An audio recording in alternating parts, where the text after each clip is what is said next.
আসসালামু আলাইকুম। সবাইকে অগ্রিম ঈদ মোবারক জানিয়ে শুরু করছি আমাদের আজকের ঈদ স্পেশাল পর্ব। আসন্ন কোরবানির ঈদের দিন কিংবা ঈদের পরে দাওয়াতের রান্না হিসেবে কাজে লাগতে পারে এমন 4টি ঈদ স্পেশাল রেসিপি নিয়ে আমাদের আজকের আয়োজন। যে রেসিপিগুলো দেখিয়েছি সেগুলোতে আপনারা বিফ, মাটন কিংবা ল্যাম্ব যে কোনোটাই কিন্তু ব্যবহার করতে পারবেন। আশা করি আপনাদের ভালো লাগবে। চলুন আমরা তাহলে এই সহজ রেসিপিগুলো দেখে আসি। প্রথমেই আমরা যেই রেসিপিটা দেখব এটা হচ্ছে কিমা বান। কিমা বান আপনারা চাইলে ডিনার হিসেবেও রাখতে পারেন, আবার চাইলে নাস্তা হিসেবেও এটাকে অনায়াসে সার্ভ করা যেতে পারে। প্রথমেই ব্রেডের খামিরটা তৈরি করে নেব। এই জন্য একটা মিক্সিং বলে 1 কাপ পরিমাণ কুসুম গরম দুধ নিয়ে নিচ্ছি। এর মধ্যে অ্যাড করছি পরিমাণ মতো লবণ এবং চিনি। সেই সাথে অ্যাড করব 2 টিস্পুন পরিমাণ ইস্ট। এটা ড্রাই অ্যাক্টিভ ইস্ট নয়, সেই জন্য এরকম গরম দুধে দিয়ে এটি অ্যাক্টিভ করে নিতে হচ্ছে। আপনাদেরটা যদি ড্রাই অ্যাক্টিভ ইস্ট হয় তাহলে এই স্টেপটার প্রয়োজন নেই। ইস্টটা ভালো মতো এই মিশ্রণটার সাথে মিশিয়ে নিয়ে আমরা এটা ঢেকে রাখবো 5 থেকে 10 মিনিটের জন্য। 5 থেকে 10 মিনিট পর দেখবেন ইস্টটা এরকম খুব সুন্দরভাবে ফুলে উঠেছে, তার মানে ইস্টটা অ্যাক্টিভ হয়ে গেছে। ইস্টটা আমরা আরও একবার এই দুধের সাথে ভালো মতো মিক্স করে নিয়ে এর মধ্যে অ্যাড করছি 2টো ডিম। ডিমটা অবশ্যই রুম টেম্পারেচারে হতে হবে। ডিমগুলো ফেটিয়ে নিয়ে খুব ভালো মতো এর সাথে মিক্স করে ফেলতে হবে। এবার এর মধ্যে অ্যাড করছি 3 কাপ পরিমাণ ময়দা।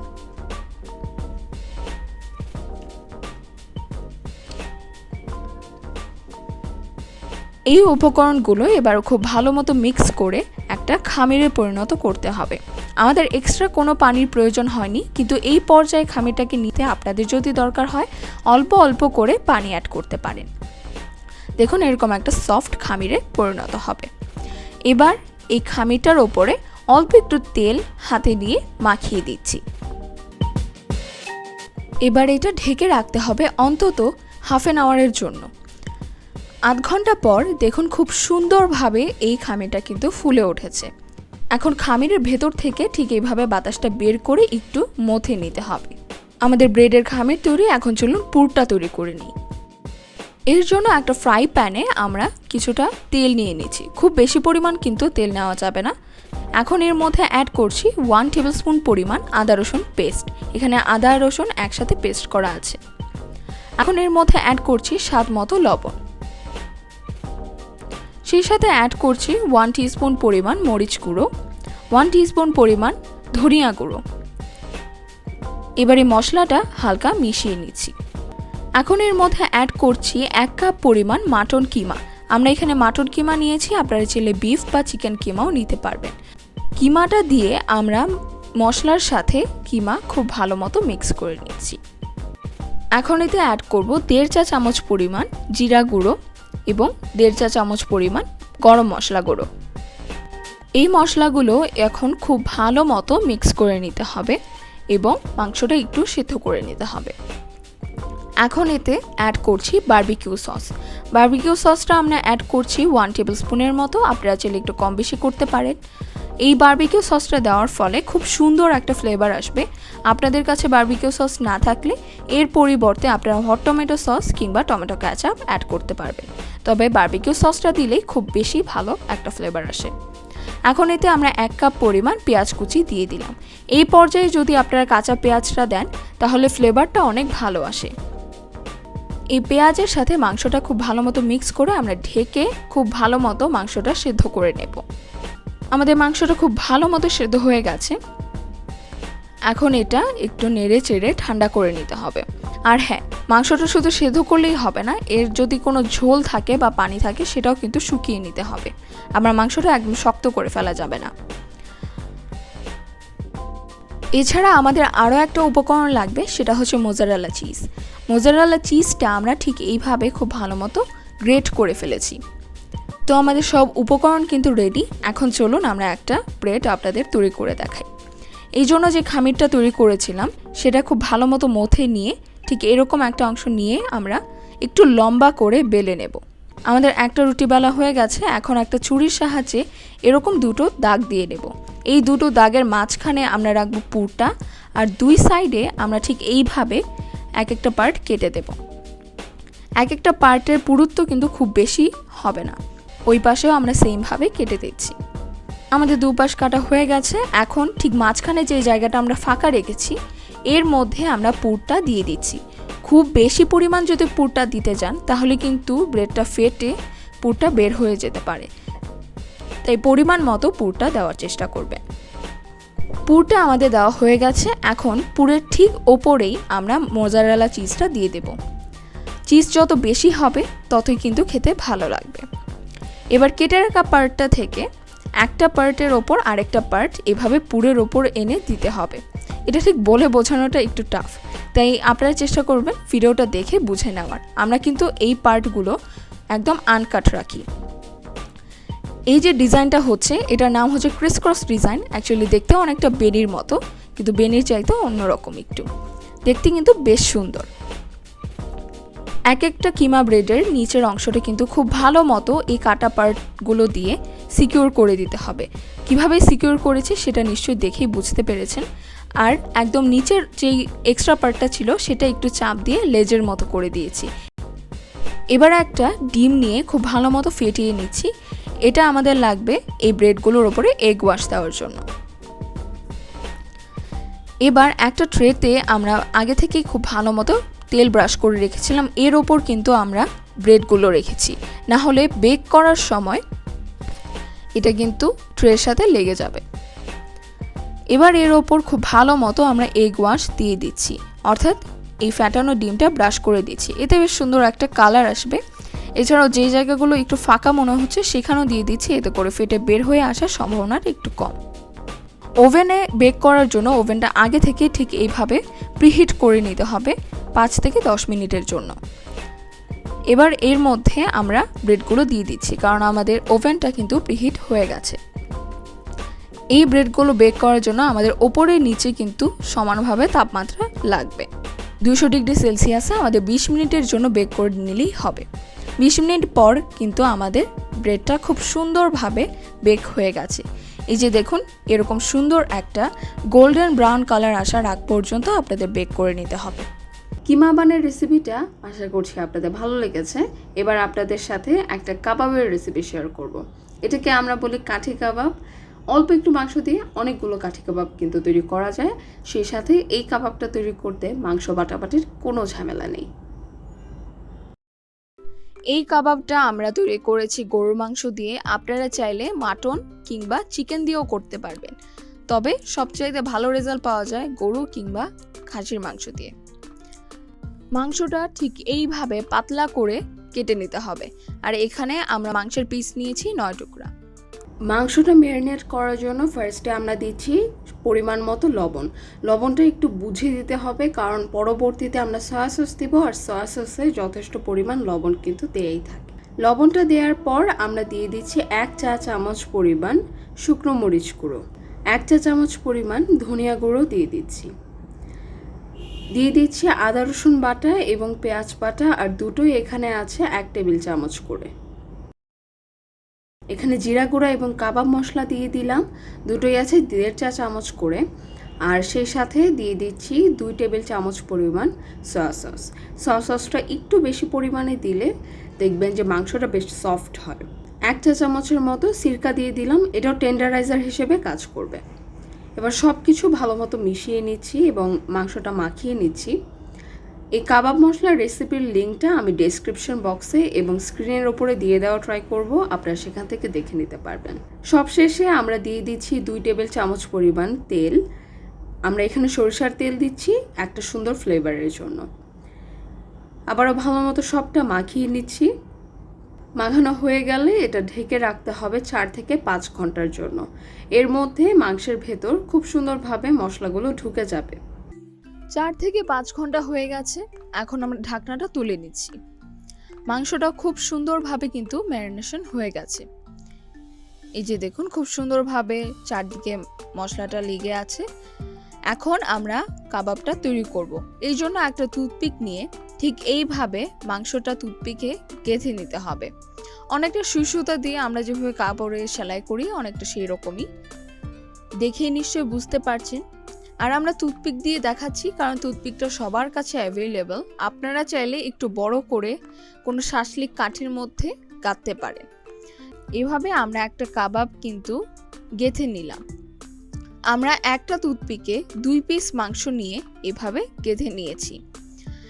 আপনাদেরকে যেমনটা দেখিয়েছিলাম, আমরা মাত্র 9 পিস মাংস নিয়েছি, আর তা থেকে 27 থেকে 28টার মতো কাবাব কিন্তু আমরা তৈরি করতে পেরেছি। আর আমরা এখানে টুথপিকে 2 পিস মাংস নিয়ে গাচ্ছি, আপনারা চাইলে 1 পিসও দিতে পারেন, এতে করে কাবাবের সংখ্যাও আরও বেশি হবে।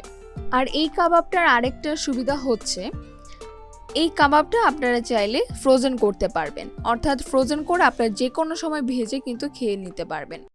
এইভাবে আমরা সব কয়টা কাবাব তৈরি করে ফেলছি। কাবাবটা তৈরি করার জন্য একটা ব্যাটার রেডি করতে হবে। এই জন্য ঠিক যেই মশলার মধ্যে আমাদের কাবাবগুলো ম্যারিনেট করা ছিল, অর্থাৎ যে গ্রেভিটা, সেটা অনেকখানি কিন্তু রয়ে গেছে। এর মধ্যে আমরা 1 কাপ পরিমাণ ময়দা দিয়ে যেই মশলা দিয়ে আমরা মাংসটা ম্যারিনেট করেছিলাম সেই মশলাগুলো 1 চা চামচ করে দিয়ে দিচ্ছি। সেই সাথে আমরা অ্যাড করব একটা ডিম। তারপর সব উপকরণ খুব ভালো মতো মিক্স করে ফেলবো। এই ব্যাটারটার ঘনত্ব হবে অনেকটা বেসনের ব্যাটারের মতো, আপনাদেরকে লাস্টে দেখিয়ে দিলে আপনারা বুঝতে পারবেন। আর এই ব্যাটারটাও আপনারা কাবাবের মতো ডিপ ফ্রিজে সংরক্ষণ করে পরবর্তীতে ব্যবহার করতে পারবেন। এই যে আমাদের ব্যাটারটা তৈরি হয়ে গেছে, ঘনত্বটা ঠিক এই রকম হবে। এবার আপনাদেরকে কাবাবগুলো ভেজে দেখাবো। কাবাবগুলো ভাজার জন্য আমরা ডুবো তেলে ভাজার মতো তেল নিয়ে নিব। যদিও আমাদের ননস্টিক ছড়ানো ফ্রাই প্যান, তাই খুব বেশি পরিমাণ তেলের প্রয়োজন নেই। এবার এক একটা কাবাব এই ব্যাটারে চুবিয়ে নিয়ে তারপর এই তেলে দিয়ে দিব। তেলটা গরম হলেই এর মধ্যে দিয়ে দেব। সব কয়টা কাবাব দিয়ে দিলাম। কিছুক্ষণ পর এভাবে উল্টে পাল্টে এটা ভেজে নিতে হবে যতক্ষণ না পর্যন্ত ডিপ ব্রাউন একটা কালার চলে আসে। যেহেতু মাংস, তাই সেদ্ধ হতে তো একটু টাইম লাগবেই। আর এই সময় কিন্তু চুলার আঁচটা একদম লোতে থাকবে। চুলার আঁচটা লোতে রেখে এভাবে উল্টে পাল্টে আপনাদের ভেজে নিতে হবে। আমাদের এক একটা কাবাব ভাজা হয়ে গেছে। কালারটা কেমন এসছে তা নিশ্চয়ই দেখেই বুঝতে পেরেছেন। এই অবস্থাতে আমরা এটা নামিয়ে নেব। এই কাঠি কাবাবটা আমরা বিফ দিয়ে করেছি, আপনারা চাইলে মাটন, ল্যাম্ব যে কোনোটা মাংস দিয়ে কিন্তু এটা তৈরি করতে পারবেন। এবার আপনাদের সাথে একদম বেসিক গরুর মাংস ভুনার রেসিপি শেয়ার করছি। আর আশা করছি যারা একদম নতুন রান্নাবান্নায় তাদেরও খুব কাজে আসবে, কারণ আমরা খুব বিগিনার ফ্রেন্ডলি করে এই রেসিপিটাই দেখানো ট্রাই করেছি। এই জন্য প্রথমে একটা প্যানে আমরা নিয়ে নিচ্ছি 1 কাপ পরিমাণ সয়াবিন তেল। এই তেলটা গরম হয়ে আসলে এর মধ্যে দিয়ে দেবো গোটা গরম মশলা। এখানে আছে তেজপাতা, দারচিনি, এলাচ এবং লবঙ্গ। গরম মশলাগুলো সব কিছু মিলিয়ে আছে 1/2 কাপের মতো। হালকা ভেজে নিচ্ছি। এখন এর মধ্যে অ্যাড করব পেঁয়াজ কুচি। ভিডিওতে দেখতে পাচ্ছেন যে আমরা একটু চিকন করে পেঁয়াজগুলো কেটে নিয়েছি। এখানে 1 কাপের মতো পেঁয়াজ কুচি ছিল, এর মধ্যে থেকে 1/2 কাপ আমরা এখানে অ্যাড করলাম, আর বাকি 1/2 কাপ পেঁয়াজ কুচি আমরা পরবর্তীতে ব্যবহারের জন্য রেখে দেব। পেঁয়াজটা এখন একটু লালচে করে ভেজে নিতে হবে।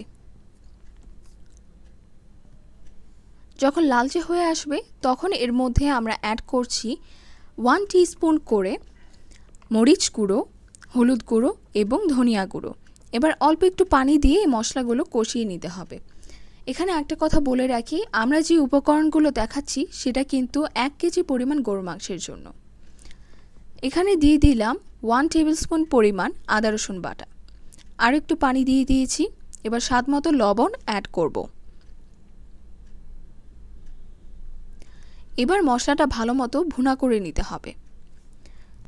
এবার আমরা গরুর মাংসটা দিয়ে দেব। আমরা এরকম কিউব করে কেটে নিয়েছি, আর এখানে আছে 1 কেজি পরিমাণ গরুর মাংস। এবার মশলাটার সাথে একটু উল্টিয়ে পাল্টিয়ে মাংসটা মিশিয়ে নিতে হবে। এবার এই মাংসটা আমরা ঢাকা দিয়ে দেব 10 মিনিটের জন্য, আর এই সময় আমাদের চুলার আঁচ থাকবে একদম হাই ফ্লেমে। 10 মিনিট পর আমরা ঢাকনাটা উঠিয়ে মাংসটা খানিকটা নেড়ে চেড়ে দিব। আর এই কাজটা আমরা পরপর 2 বার করে নিচ্ছি, কারণ আমরা খেয়াল রাখবো যেন আমাদের মাংসটা নিচে লেগে না যায়। মাংসটা নেড়ে চেড়ে দিয়ে আমরা আরও একবার ঢাকনা দিয়ে দিয়েছি, এবং 10 মিনিট পর আমরা আরও একবার ঢাকনাটা তুলে নিলাম। আর এবারও আমরা মাংসটা এভাবে নেড়ে চেড়ে দিচ্ছি। এখন বাকি যে পেঁয়াজ কুচিটা ছিল সেটা এর মধ্যে দিয়ে দিচ্ছি। এর মধ্যে আমরা দিয়ে দিলাম 1 টিস্পুন করে জিরা গুঁড়া এবং গরম মশলা গুঁড়া। এখন এর মধ্যে অ্যাড করছি পানি। পানিটা একটু বেশি করেই দিতে হবে, আর এরকমভাবে পানিটা দিতে হবে যাতে করে যে মাংসের টুকরোগুলো আছে সেগুলো যেন পানির নিচে ডুবে থাকে। কারণ আমরা জানি যে গরুর মাংস হতে কিন্তু একটু বেশি টাইম লাগে, আর সেই জন্য আমাদের একটু বেশি পানি দিয়ে মাংসটা ভালো মতো সেদ্ধ করতে দিতে হবে। আমরা পানি অ্যাড করেছি প্রায় 3 কাপের মতো, তার চেয়ে একটু বেশি আর কি। আপনারা আপনাদের প্রয়োজন অনুসারে পানিটা অ্যাড করবেন। পানিটা দেওয়া যখন হয়ে যাবে তখন এর মধ্যে প্রায় 5-6টার মতো কাঁচামরিচ আমরা বোটাটা ভেঙে দিয়ে দিয়েছি। আর এইবার আমরা ঢাকা দিয়ে প্রায় 30-40 মিনিটের মতো সিদ্ধ করব। অর্থাৎ মাংসটা একদম সিদ্ধ হয়ে যাওয়ার আগ পর্যন্ত এটা ঢাকা দিয়ে রাখতে হবে। আর এই সময় কিন্তু চুলার আঁচটা একদম লো ফ্লেমে থাকবে। 30-40 মিনিট পর আমরা ঢাকনাটা খুলে মাংসটা খানিকটা নেড়ে চেড়ে দিয়ে আরও 10 মিনিটের জন্য ঢেকে রেখেছিলাম। 10 মিনিট পর দেখুন তেলটা কিন্তু ভেসে একদম উপরে চলে এসছে। এই সময় আপনারা বুঝতে পারবেন যে আপনার মাংসটা একদম রেডি এবং সিদ্ধ হয়ে গেছে। এখন এটা গরম গরম সার্ভ করার পালা। আশা করি আমাদের গরুর মাংস ভুনার রেসিপি ভালো লেগেছে। এবার কাটা মশলার স্টাইলে একটা রেসিপি করে দেখানো ট্রাই করব, আর এটা আমরা করছি মাটন দিয়ে। এই জন্য আমরা প্রথমেই 1 কেজি পরিমাণ মাটন নিয়ে নিয়েছি। এই মাটনটা আমরা আদা রসুন পেস্ট আর লবণ দিয়ে ভালোভাবে সিদ্ধ করে নিয়েছি। এই জন্য আমার মোটামুটি 40 মিনিটের মতো লেগেছে। আর কাটা মশলার জন্য এখানে পেঁয়াজ কুচি আর আদা কুচি লাগছে 1 কাপ করে, আর রসুন কুচি কাঁচামরিচ আর শুকনো মরিচ লাগছে 1 টেবিল চামচ করে।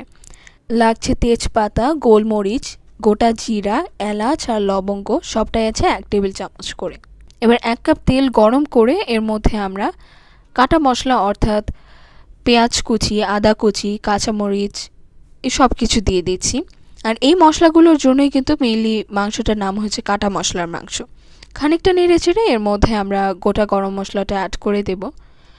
দিয়ে দিচ্ছি এলাচ, গোলমরিচ, গোটা জিরা, এই সব কিছুই আমরা এখন অ্যাড করে নেব। দারচিনি দিয়ে দিচ্ছি। সব কিছু খানিকটা নেড়ে চেড়ে হালকা ভেজে নিয়ে এর মধ্যে দিয়ে দিচ্ছি 1 টেবিল চামচ টক দই। অ্যাড করছি গুঁড়ো দুধ।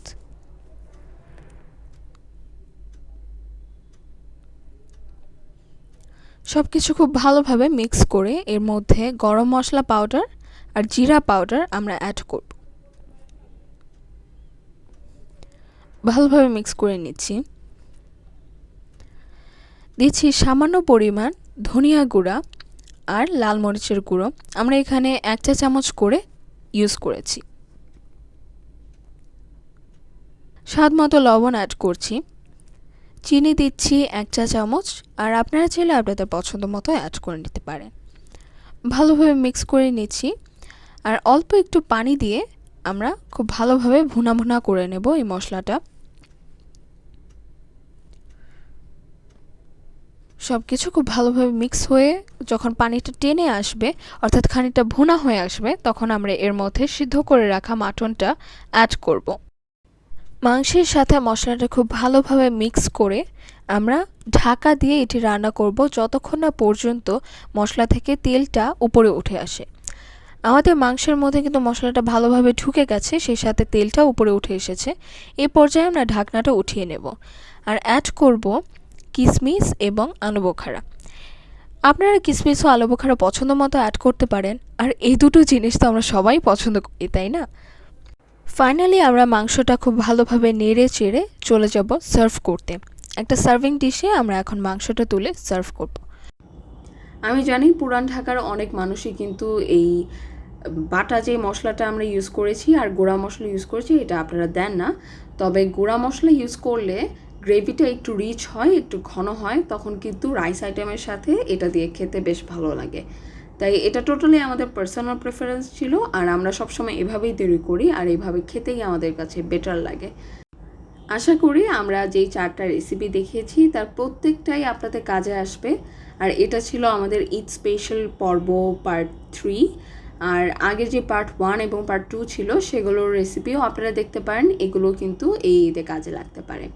স্পেশালি আমাদের যে ডেজার্ট স্পেশাল পর্বটা ছিল সেটা আমি সবাইকে দেখার জন্য রেকমেন্ড করব। তো আমি এগুলোর লিঙ্ক ডিসক্রিপশন বক্স প্লাস স্ক্রিনের উপরে দিয়ে দেওয়া ট্রাই করব, আপনারা দেখে দিতে পারবেন। আজ এখানেই শেষ করছি। Thanks for watching. জাযাকাল্লাহ।